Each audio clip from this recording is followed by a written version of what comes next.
I will say welcome to MentorTime, everybody, the first, number one in 2023.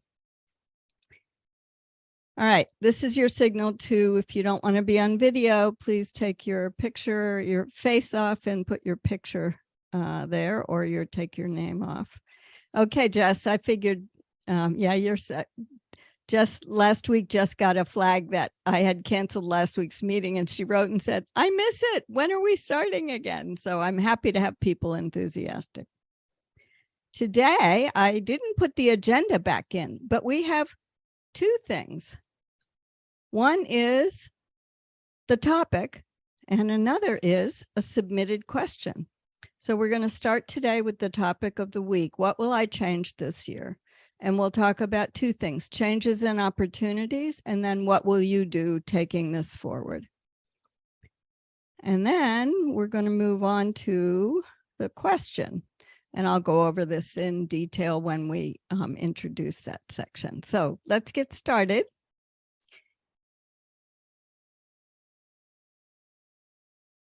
I thought it would be interesting to talk about, rather than what are your resolutions or what did you do last year that you want to do differently, that I would talk about your changes and opportunities going forward. I wanted to ask you to think about micro changes because, as many of you know, and you've seen in MentorTime and in working with Ron and me, we always talk about, oh, I have to get a job or I have to get a promotion. Now I've got to revise my resume. And it's always some huge task that you haven't done in years. And coincidentally, in the last couple of months, I've listened to a couple people, including James Clear, talk about habits.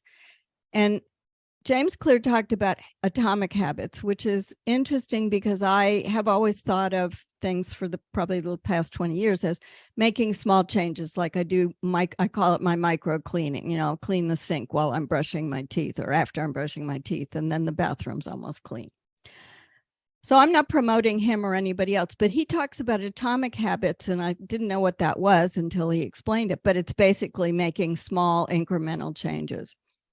I'd rather you think about micro changes in a way that we've talked about before. And those of you who've been in MentorTime before may remember some of this. I have a quote on my signature block, which I know, Jess, you appreciate. You've told me that before, that says, chance favors the prepared mind. And I've used it for years when I've conducted evaluations about what you can do when you are prepared. And I wanted to adapt that to opportunity favors the always prepared. So we're going to be starting on a framework of 4 things. And the first topic is one some of you may remember from, it turns out, April 2021, when I talked about always be looking. So this was sort of the summary slide of, it was focused mostly on job search, but once you get a job, what should you do to keep going? And what I put on the right-hand side of the screen are all the reasons that always be looking, getting job alerts, knowing what's out there, knowing who your competitors are. That's what you need to do for good business anyway. The second area is what I'm calling always be collecting. Now, this is just a microcosm of my hard drive, and some of you will recognize topics, and on the left, you may even recognize things we're doing together. Hard drive space is free. Don't collect don't collect just a list of bookmarks. Try to decide what kinds of intellectual property from other people you want to keep, and keep it where you can always get to it and have access to it. And this is what I prefer. Other people use Google Docs. I use an app called Evernote. It's been around for many years. It's very flexible. It's got great search features in it. Other people use Trello boards, whatever works for you. But make sure you're collecting. And occasionally, like I did last week, I decided I had a whole couple of folders from years ago of all the topics I was going to write about, many of which we've actually talked about in MentorTime. So I just junked that folder with resisting the urge to go back and read everything in it. All right, the third one, I call this always be tracking. And this will not surprise those of you who've worked with me on CV and resume on your intellectual property. So here's 2 examples of what I do. This is just a bit of the long Word document. I started as a Word document over a decade ago of all the things, nice things people have said to me, or learnings when I talk to people who I mentor, and at the end I ask them what their key learnings are or what really helped them. And I was looking at it, thinking about presenting it and thinking, yeah, a Word document still works fine for me. I don't need to track how many of X or Y or number of people or anything in this. And that works for me. I've heard other people talk about keep a file in your hard drive and, save each one individually. I want to be more parsimonious than that. But I do have a Google Sheets that I made for using what I'm calling my portfolio, partly because I would try to go back and find things such as when I was interviewed by the APHA Student Association mentoring committee reps, and I couldn't find the link. And I finally found it and thought, okay, I need to put one place where I can sort of say, what am I doing? So I have these things of when I've done the webinars, things that I've written when I was blogging a lot, articles. There's a couple articles about me. I don't have a lot of big stuff, but I have it in a place that I can get to it. And for me, it's in a spreadsheet, so I feel comfortable because I can use it in different ways. And finally, the last of the 4 is always be using reflecting. This is very similar to what Ron and I find with mentoring, that it's very important to have self-reflection, but many of us don't give ourselves the practice of that. And if you've worked with me in a mentoring capacity, I may have even held up my mirror and said to you, a lot of what you're doing in our mentoring is for when you verbalize things. That is a self-reflective practice, because I know this isn't correct anatomically, because Jess is also a healthcare person. It goes from the back to the front of the brain is how I see it. Like, oh, back here it's jumbled up. When it comes out the front, when you have to say it, then you're starting to verbalize it and hear yourself and understand what you're learning from it, what you mean by it. So some examples of what I've done. In the past, I've done, this year I got back to doing infographics for my annual review, but I also wrote a LinkedIn blog about it and summarized some of the key things that that were interesting, but also that I found helpful for me. And then the bottom right is last year when I ran out of time. It wasn't an infographic year, so I wrote a long message and highlighted stuff in red. So that's one thing to do. Other things are what I call seminal reflective opportunities. Usually when you're in a more formal dialogue. I was interviewed once this year on a LinkedIn Live. I had a chance to present several times to master's and undergraduate students who are studying global development and other global opportunities. And all of those seminal opportunities gave me a lot of reflective practice, reflective opportunities of how and in what way my mentoring knowledge of what I was gaining from working with all of you changes, the way in which things are changing, and we can take it forward. And then what I'm calling more of the micro, oops, I forgot to paste in the LinkedIn comment I went and found. I'm finding that commenting in LinkedIn and people asking me, like Satya did, what I do, how am I, what's new? Because I asked him how he was doing. He had contacted me and was in one of the courses. But I'm finding when I'm writing 1 or 2 sentences about what I'm doing, it's also helping me distill, oh, right now here I am. And what I didn't write back to him, but the new cohort is the largest we've had. It's enormous, but it's fallen into a pattern over the last year of a lot of people register, fewer get fully enrolled with the 3 actions. But anyway, it's also a way that I have self-reflective practice. And I meant to put up there something Ron and I were talking about before you all joined, which is that Ron and I co-mentor each other and have opportunities in our discussions for our own aha moments. The value for both of us is that also together we make then an even bigger, I think a bigger impact because of the way in which we bring products together that will help you.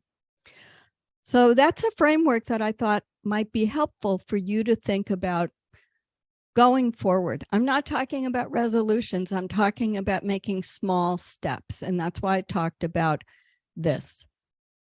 Opportunity favors the always prepared.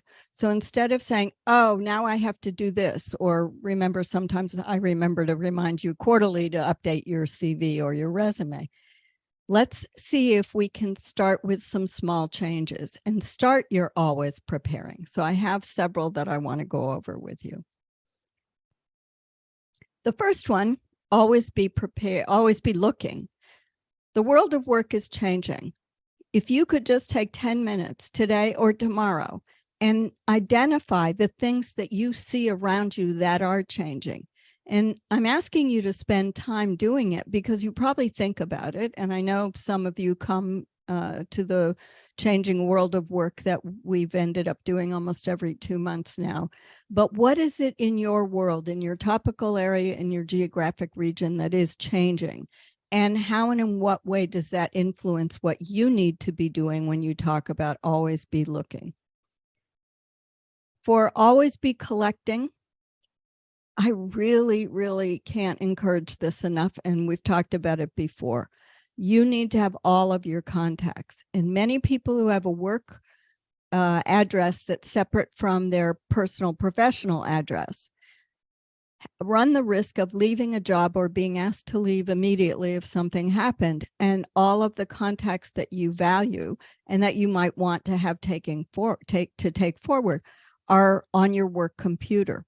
So we've talked in the past about ways there are programs where you can synchronize them, but make a determination that you will identify when and how you're going to synchronize that, and then be diligent about keeping it up to date as much as you can. I use Outlook on my computer for mail, but I have Gmail in my browser and I have my contacts there, and I have a program that synchronizes everything there and my phone. The one thing I found that does work. But you should be able to own those. Those aren't only belonging to work. So think about that. And if you've connected with them already on LinkedIn, great, good for you. You know, I'm giving you pom-poms for that, of course.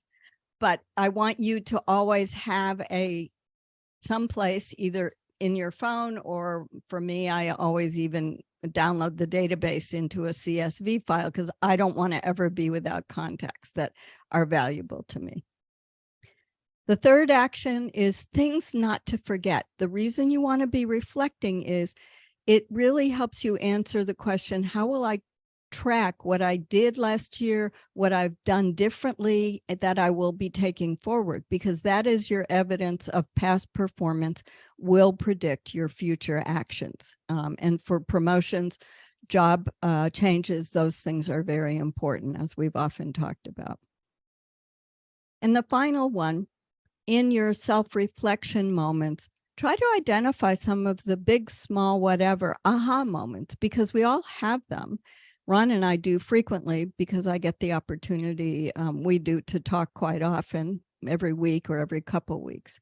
But if you can identify 2 reflections, I'm sure that they will both belong on your CV, resume, your maybe even change your bio para, because they will be evidence-based.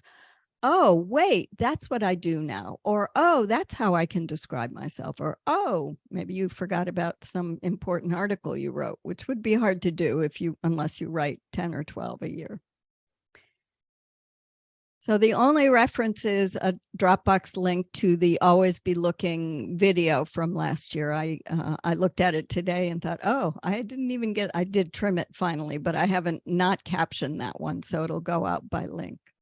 So I'm going to stop there for a couple minutes and see, Ron, if you have any comments or thoughts, and then open it up for others. Yeah, actually, if you could put back the last slide, that would be sure. Great. Just because it will remind me, and I can then reflect appropriately. Great. Yeah, it's I love what you've done here, in that I was thinking as you were talking about, for example, always looking, because the world of work.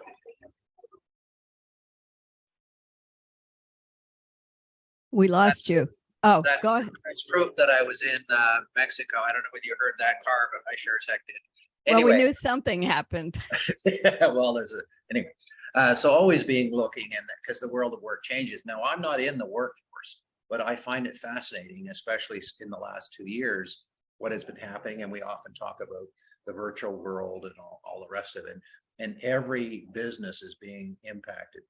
And even down here in Mexico, I've discovered that some things that we kind of thought was Canadian and American things happening, it's the same down here. So this is an international. There's lots of things going on internationally, and it's really important to understand that, I think. I really like the idea of collecting contacts. I'm bad at this. And Sue and I have talked about using LinkedIn and so on. And I tend to be a little more slack with that, but I really think this is a good idea in terms of, especially if you're engaged in the workforce and if you are trying to network, this is a grand idea. My wife is much better at this than I am. Document tracking, that's been a failing I've had. Just there's so much stuff that I've done. And do you think I can find it? But I do agree on Evernote. I use that actually as a good tracker, especially because you can connect documentation in the internet and then connect stuff that you have on your hard drive or other places. So I love it as a utility. And there's other ways. I like the idea of spreadsheets and so on. And then the aha moments. I'm just going to tell you one that was really interesting. I was involved in training, for those of you who don't know, and that we were sitting there and we were struggling trying to understand a particular job, and we had descriptions, the subject matter specialists were there, but it just didn't seem right. And I remember it felt like I was grabbing a hold of a fishnet, and I grabbed near the bottom and I lifted it and turned it upside down. And things that we were calling subtasks or task elements were in fact the main thing. They were the real task. That was the thing that actually held it all together. And so these kinds of aha moments. And so that became a learning for me for the rest of my life. So I'm always looking to see if I've got it upside down. And if you've got it upside down, turn it the right way up, and it will be one of the biggest aha moments for yourself. And that is true, I think, when we're describing our own jobs and so on. And so I'm quite sure that sort of thing will be found. So just a few thoughts. Yeah, thank you. Anybody else have any comments, questions? Jump in, the mic's open. It's very casual here.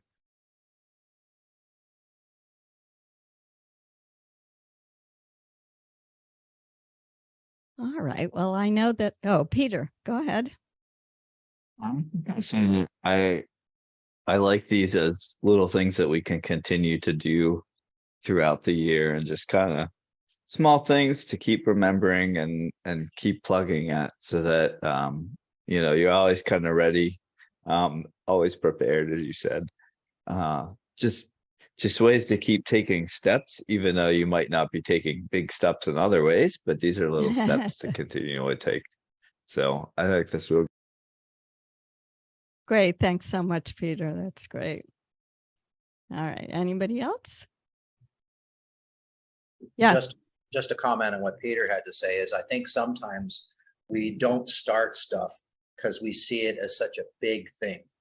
And I think Peter, by emphasizing what you did, there's small little steps you can take, because I mean, the old saying was, how do you eat an elephant? One bite at a time. So you literally have to break things down and start something. And then that's how you actually make things move forward.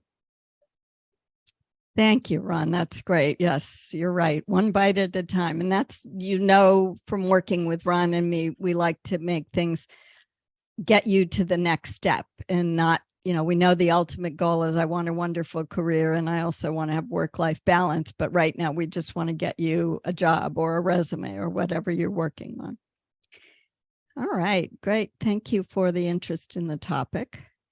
We had a question submitted, and for those of you who haven't been here when we've had questions submitted, I don't identify the submitter unless they choose to identify themselves. But what I do is I take the question and I try to interpret it the way I think they're talking about and what I think they might want to know.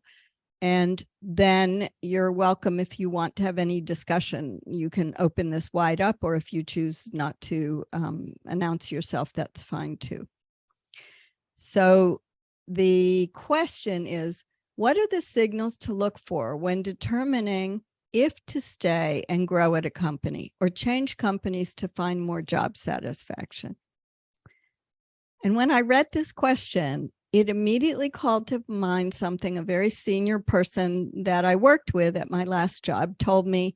The coaching company that coached all of us in the executive leadership team would say, you can go to work and be happy. You can be unhappy and quit a job to be happy, but you can't go to work and be unhappy. And I put in brackets for very long, because the person that said it to me said, Charlie always used to say people think they have two choices, and the choice that they want is to stay at the job, but they're still unhappy. So with that perspective in mind, I wanted to look at what the question was, which was signals. And I'm going to divide them into two categories. One is internal. The mirror means you're doing some self-reflection, it's you. And the second is external, which I'm using the company building as a descriptor of the external. So let's go through these. The internal to me has three parts. One is your identity, I guess you could say, as your work self. And that is, who am I when I'm at work? And if you're dissatisfied, it would be, I'm not enjoying my work. It's rote. I'm even bored with what I'm doing. Or you're not seeing new initiatives on the horizon that would include you or be something you'd want to do. Or there may be limited opportunities. You've reached the top of your grade level and there's no advancement without something else. Technically, salary, even work-life balance. But then the internal signals also go into the body. So that's when you start to have people unhappy at work, but maybe they have to stay there for health insurance or whatever. Stress symptoms, showing up bodily, meaning your body's present, but emotionally you're not engaged at all. And emotionally for me is different from your mindset, your internal mindset. You may be constantly focused on what's not good at work, or you may be totally losing focus because on what you're doing and not really caring about it. So to me, these are all the internal ways that are signaling that you may need a change. External ways, there's a lot of different things here, and I want to go over each of these because I think we forget the impact of changes sometimes. Lots of company reorgs and being purchased or being sold, or your company's acquiring someone, new people coming in.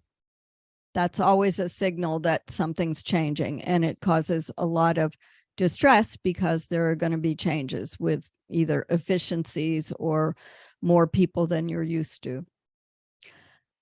I'm finding more and more people are telling me their bosses are changing. People are leaving. People are being pulled into different parts of the company, and either directly your supervisor or even at a more senior level or through reorg. That causes a lot of external signals that say, something's going on and I'm not feeling so comfortable. I'm taking it from the point of view of the person who submitted the question. Anytime there are layoffs or rifts or reduction in force, whether it's one person, which is usually considered a firing for some reason, layoffs, which are usually more budgetary issues. Our budget isn't as big from the donor. We're not selling as many toasters, whatever it is. The thing we're seeing over and over again, especially in the pandemic, is that the number of people who are leaving, whose positions aren't being filled, is how companies are choosing to let attrition be the way that they reduce a budget, rather than taking a budgetary strategy towards how and in what way do we need to retract our budget and how the workforce we're left with, because to me, this has a little bit of, has a lot of inconsistency, because whoever leaves, you don't fill it, and you don't know if that person was truly needed or whether that person's job could be either eliminated or absorbed somewhere else. And then if you start to see a whole lot of people quitting, increased voluntary separations is what they call people quitting in the HR world, that can cause signals to you as well. And a big one, and I'm working with 2 people right now that this has happened to, is they suddenly find themselves with no warning sidelined out of meetings, or they've been demoted in some way, or just not included going forward. So you have 2 ways you can go. You can stay or you can leave. I know, and that was your question. How am I going to know? I mean, my interpretation of that question was, am I already getting signals for me to leave, and what should I decide? The best answer I can give you is it's going to depend on you. You can do a paper and pencil analysis, pros and cons. You can try to decide which of the characteristics that I went through in both the internal and external signals are the ones you're getting, and then which ones are making it difficult for you at work, or maybe because the first part of the question sounded like I'm sort of okay, but maybe there's a reason to leave. So I wasn't sure which way you were going. I think after hearing this, hopefully this has given you a chance to look at a framework for how do I analyze it. And even if you don't decide to leave immediately, which I don't know that you were planning on it, it at least will give you a framework for how to go forward. Because frankly, when you're a young professional, every couple of years, you should think about whether you change jobs or not. Think about what are you doing with those 2 years of experience, and how and in what way can you move in the company or somewhere else to get more experience and opportunities, because ultimately it's your career path. So let me stop there and see if anybody who wants to unmute as the submitter and let us know. Otherwise, I'll open it up for general comments.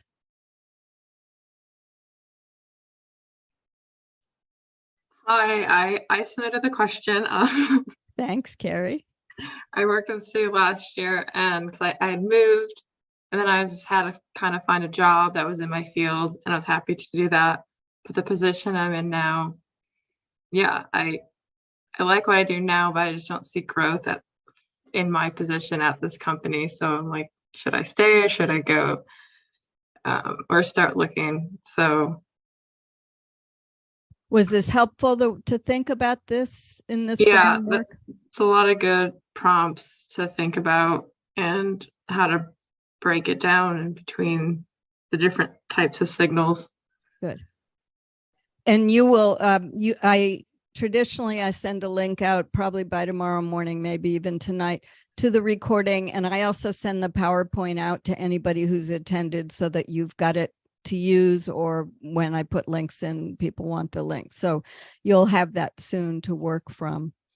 But also, you know, the thing that I would say to you is, I'm glad that you asked the question and that you're thinking about it, because then it doesn't become, oh my God, I'm really unhappy, or, oh, we just got a chance to move. Now what am I going to do? Or how do I go to my boss and say, I want more responsibility, or I want to take on something that there's an opportunity. Ron, I'm going to let you jump in because I know you've got some thoughts on this too. Yeah, this is such an interesting topic, and the different perspectives you presented, the internal and external.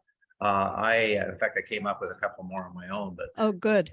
For example, internal, it could be I've got some ideas that I know will help the business work better or the organization work better. I've presented them. I'm getting stifled. I'm frustrated. I don't like what I see. And that kind of thing is something that I've experienced, and it's not a pleasant feeling. And so these are the kinds of things. So, and what I can say is, of the list you gave there, Sue, I've almost hit every one of them. Mostly when I left the military, but because in the military, it's a whole different set of frustrations. But in the industrial world, in the corporate world, this is not unusual. And I can sympathize with what Carrie is saying here, in that I know that I stayed on too long in a particular project, and I was feeling, and I didn't know what it was. And you actually put your finger on it, I think, Sue, is those issues. And it had to do with my frustration. I was getting angry. I was getting sharp. I wasn't pleasant. I wasn't pleasant to myself. I wasn't pleasant to my wife. And there's all sorts of little things happening because I had let it go on too long. And so finally, I just had to remove myself from the situation. Now, in my case, I was retired. It was a project. It was no big to do. But for someone who depends on the income, it's even more challenging. And so in that situation, I have a great deal of sympathy and understanding. The understanding, fortunately, comes because Sue and I work with people in a mentoring program, and so many of the individuals I've worked with were so glad that they got the job. And then 30 days later, or 40 days, or some number of days later, oh boy, what did I get myself into? And so this is the kind of thing, it's very real. And so making that choice, sometimes you have time. Sometimes I'm not so frustrated yet, but I think something's happening. And so you can plan a safe exit or whatever. And sometimes it's just, I gotta go now. And I've seen both of those in individuals that I've worked with. So, it's not easy. I'm not going to pretend it is, even though in my case, it was easy. I just said, that's it, I'm done. Yeah, And well, but you put up with it for a long time. Yeah, because I had the resources, right, financial resources to make that choice. Yeah. Yeah. Well, Carrie, I think you're really wise to be looking. I mean, I think you're wise to have put this question out. Pom-poms to you for asking us to help you think about it out loud, but also that you're aware of it. And as you were talking, I was remembering, oh yeah, I remember that discussion about this is the job for right now, not the job for life. And it is very common after 2 years for young professionals under 5 years to be looking around, and you should be, which is why it was interesting how neatly the first topic this topic and your question dovetail, because I have said for a long time, always be looking, keep your eye on it, see where you want to go. So hopefully that's given you a framework. I'd love to have you come back regularly if you want, but come back for help. Just let us know if you have another question. I'm going to open the floor and see if Peter, do you have any comments? I know Jess can't use her mic, but she'll put it in the chat if she has anything to say. Peter, go ahead. Yeah, that was a fantastic question. Well posed. And I have maybe a little more experience than Carrie, I think. And yeah, I can see a lot of those in previous jobs, but definitely even in my current job, that I've been looking for a little bit, and I can see a lot of those factors of just I've reached that frustration point, and I'm almost at one of the points was lost focus, not caring, and I definitely feel that a lot of days. And so it becomes an evaluation. You have the pro and con list there, and yeah, it's just a self-evaluation of do I want to continue in this, or how's it affecting my health? How's it affecting my relationships at home or with my friends, maybe just making a good decision and being mindful of those things and making a good decision just because you decide, okay, I'm going to stick it out for another month and see, and maybe you stay a month, maybe you stay 6 months, or maybe 2 weeks later you just have to leave. It doesn't have to be a permanent decision either. So, you make the best decision in the situation and then reevaluate with time. Great. Thank you, Peter. That was helpful. Yeah. All right. Well, I'm going to show the pictures, the image credits, as I always do. And then I'm opening up the chat box. This is our opportunity. Anything, any topic, any more detail, anything else anybody wants to say or know. Happy to have you jump in. Just a quick comment on the pro-con worksheet. Oh, yeah. Sometimes there's some value in having weighted issues. In other words, these are my concerns that I have to deal with, like housing, distance to work, etc. There's lots of little factors that you can do, and by weighting them, I know it's science. It's kind of junk science, but sometimes it's helped. And Liz and I have, on occasion, done exactly that when I had to make the decision to leave the military. We literally went through this exercise just like that, and we weighted various things, and we came up, and it told us what we knew, but it helped. The exercise of reflecting on what was important to us by giving them weight. In other words, is family life more important than where we live? Is how do I feel about my work more important than, et cetera, et cetera. So there is some value in adding that extra dimension, just as a reflective exercise, if nothing else. That's great. Yeah, thank you, Ron. I hadn't thought about waiting, but it's a good opportunity. All right. I will go back again to the chat box, and I will count to 7. My old boss used to say you have to count to 7 and give people a chance to contribute. So I'll contribute one more thing. Perfect. Thank you all for your comments about my situation I have going on here. But you started the top of this conversation about Atomic Habits by James Clear. That was an audiobook I listened to like 2 years ago. And it's really good. Yeah. And I remember one thing about it was like setting up an environment that makes your habits easier. And I think I'll take that going forward with the 4 call to actions we talked about as they relate to my situation. That's great, Carrie. Thank you so much. Yeah, I only found his audiobook a couple months ago, and I actually listened to it twice. I often have to when I'm in like the self-help learning kinds of things, because I pay attention, but it doesn't sink in. Probably need a couple more times. But yeah, I had forgotten about that point, and it's a very important point, but that's great. Thank you for telling us how you're going to take it forward and apply it. All right, Ron, I'm going to ask you to close today. Well, thanks everyone for the first mentor time of the year. This was interesting. I really loved it. Thanks, Sue, for putting it together, and thank you, Carrie, for putting the question forward. This was really valuable, I believe, and it was valuable for me. I found some interesting things that reminded me of stuff, and so thank you everyone for your participation. Thank you very much, Sue, for the hard work you put into it, and I'm looking forward to our next topic in a couple of weeks. Actually, next week we're going to do it right away.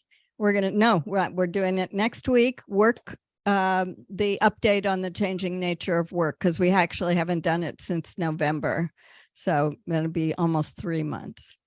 And just a reminder, you're welcome to use anything from here as long as you give attribution to Sue Mentors. It's Creative Commons license.